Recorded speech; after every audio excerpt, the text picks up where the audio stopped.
This actually roused up the fact checkers.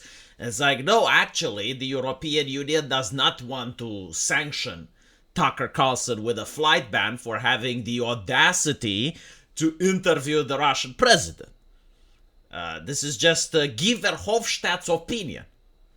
I mean, yeah, sure, it is just Guy Verhofstadt's opinion, but if you look at who Guy Verhofstadt is, he's an absolute nobody. I mean, in his own country, he gets decimated in the elections, but then he goes to the European Union and negotiates on behalf of hundreds of millions of people the deal with Brexit, right? And this is how the European Union functions, where it is democratic as long as you have like the correct rubber stamp and there's the official papers here and there. And then you just get like one person that's now the representatives of hundreds of millions, despite the fact that UKIP in Britain had more votes than him. No, I mean, this was very concerning, right? You have like a person that gets to speak on my behalf, saying that what Tucker Carlson is doing is unacceptable. And we have to remember that you have reporters that interviewed leaders of Hamas, right, from the Western world. I mean, that happened. You have Americans that interviewed Bin Laden. On Twitch, Hassan Piker recently interviewed a Houthi.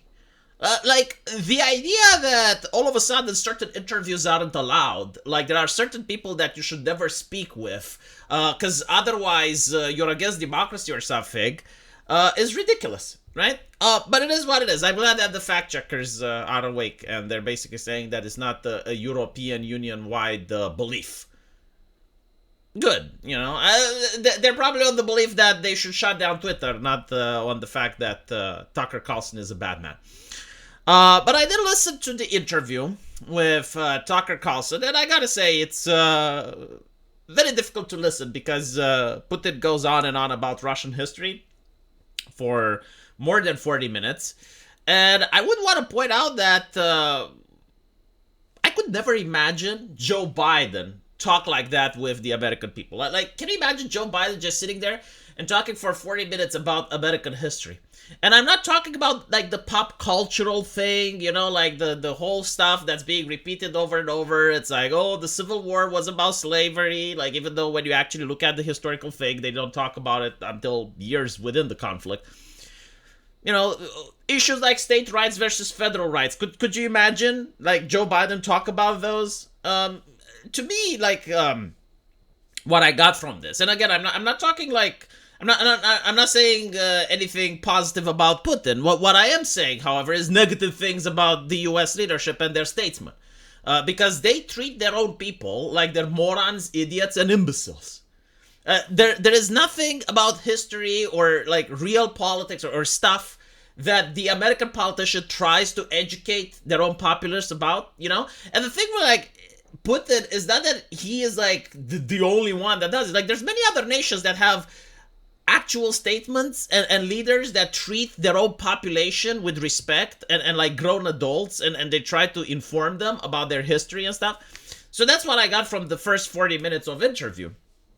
It was actually interesting, right? But like, the idea is that Russia does view Ukraine as its own, right? So it views the Ukrainian people as belonging to Russia. And I think this is the reason for the conflict. It's not about NATO. I mean, Putin did say that it's about that, but I don't believe it because, again, if the purpose was to prevent NATO from expanding, then the conflict made it worse because other nations joined NATO, so it's...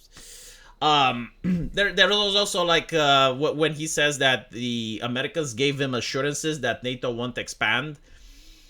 I have definitely like looked for it. I haven't seen it signed anywhere.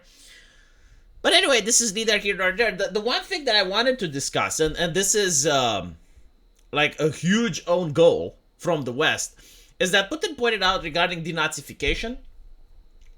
He basically stated that in Canada, you had a soldier that allegedly fought the Russians in World War II. And this guy was applauded, not just by Justin Trudeau, but by the Ukrainian President Zelensky as well. Well, who fought the Russians in World War II? The answer is the Nazis.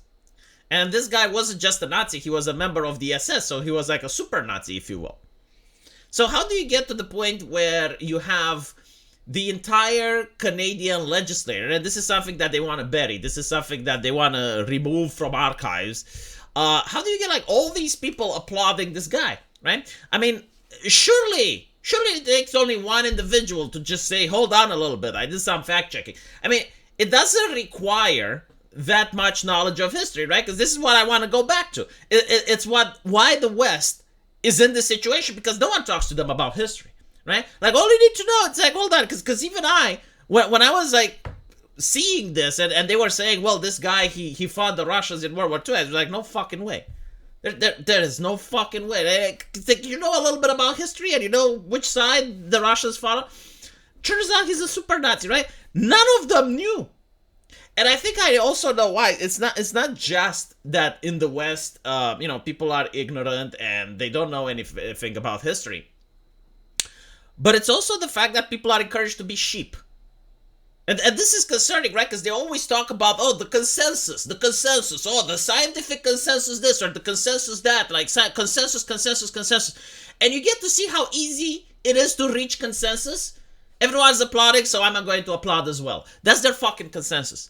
And this is what I got from the interview, right? Like it is such an own goal, what the Canadians did, that it completely gives Putin the ammunition to push that into his own country and say, well, look, like we need to do the denazification because look what they're applauding for a Nazi. And you can't take that back. Like, it genuinely did happen. It happened in front of all of us. They have egg on their face, and these are the people from which the fact checkers stem from. Like, this is the government that's like worried about misinformation, disinformation and all that, and then applauding for a person that was a member of the SS, and literally any person that's a history whiz and knows a little bit about World War II would have at least done like the minimum fact check required. Like, seriously, how do you even get to that point? How do you even get to that point? Like, first of all, like the very fact that there are Nazis running around, it's bizarre, right? Because like most of them are dead now because of old age. So they found one that wasn't, and then they also found one that actually decided to go. Like imagine that, right? Like you're the Nazi super soldier. Your head is down. You're making sure that no one is finding out who you are and getting you into all sorts of trouble, right? Because like most of these people, if they're found out, there are legal repercussions against them. But he actually does go to Canada, right? Knowing that the cameras will be on him. And then not a single person from the Canadian legislature, not a single one, says, hold on a little bit. This may be a mistake. No. Because you have to go with the narrative, right? Like, because everyone else from the party applauds, you gotta applaud as well. And this is how the consensus is reached, right? So this is what I got from the interview. Also, the fact that Tucker Carlson wanted to join the CIA, like that was also hilarious. Like Putin called up Tucker.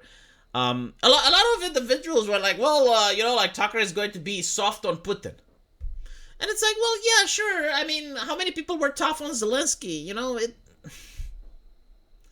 But anyway, right? Let me know what you guys think. And as usual, I will see you in the comment section. Take care.